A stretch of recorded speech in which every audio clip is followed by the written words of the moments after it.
One homeowner tells me her roof and skylight were damaged from all the hail. Behind me, you can see how the roof is torn up with even some of its shingles about to fall off. Dia Bueno tells me the thieves cut through the metal fence, bending the wires to create a hole big enough for them to climb through.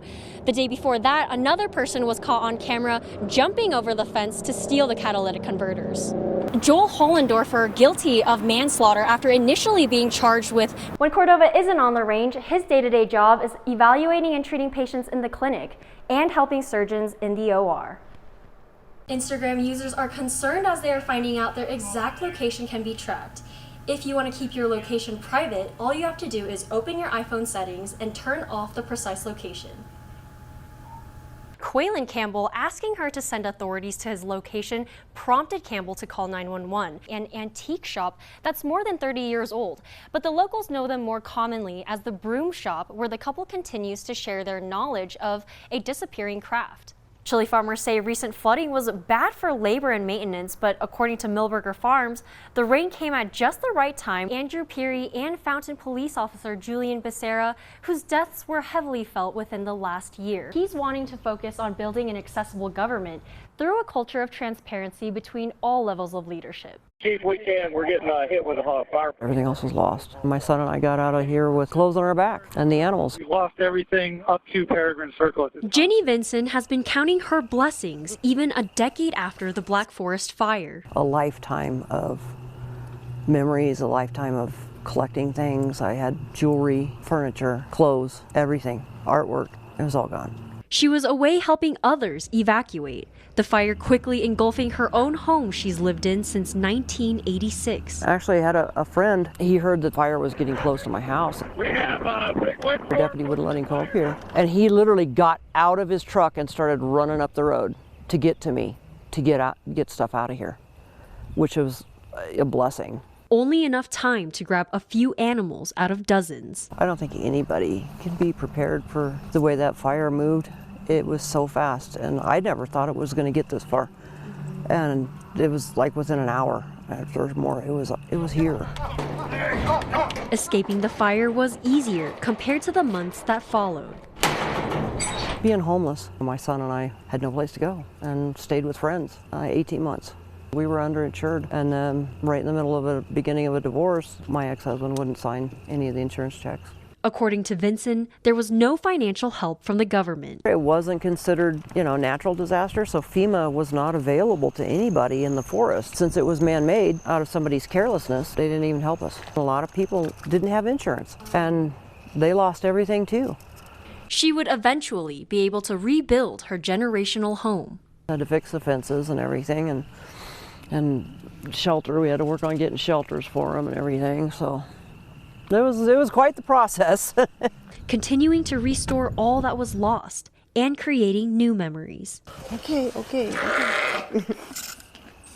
Reporting in Black Forest, Alina Lee, Fox 21 News.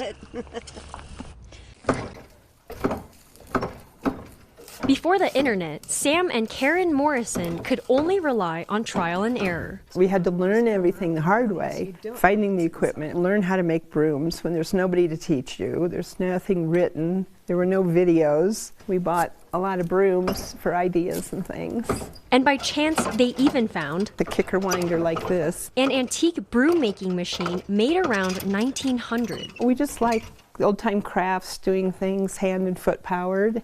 And it fit in, and we figured, well, we could make brooms and see what happens. 35 years later, Karen's still doing the winding while Sam takes over the stitching. Not very many people do it anymore. It's a lot of work.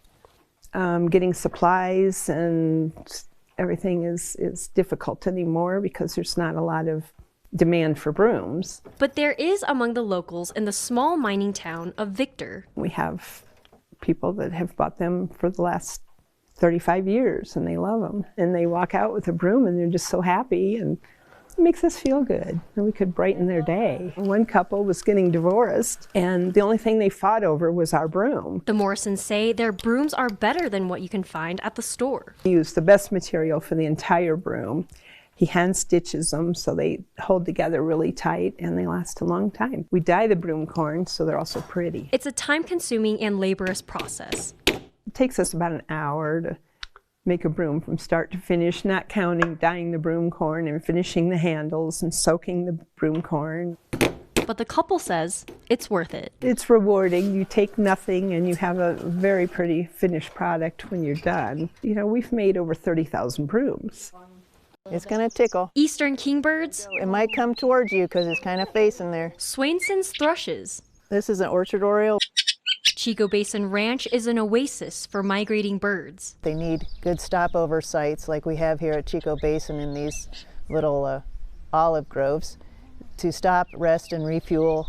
Usually they eat a lot of insects, and sometimes they eat nectar, those kind of things, before continuing on north. Where the birds will also give vital data for research. Banding is really important.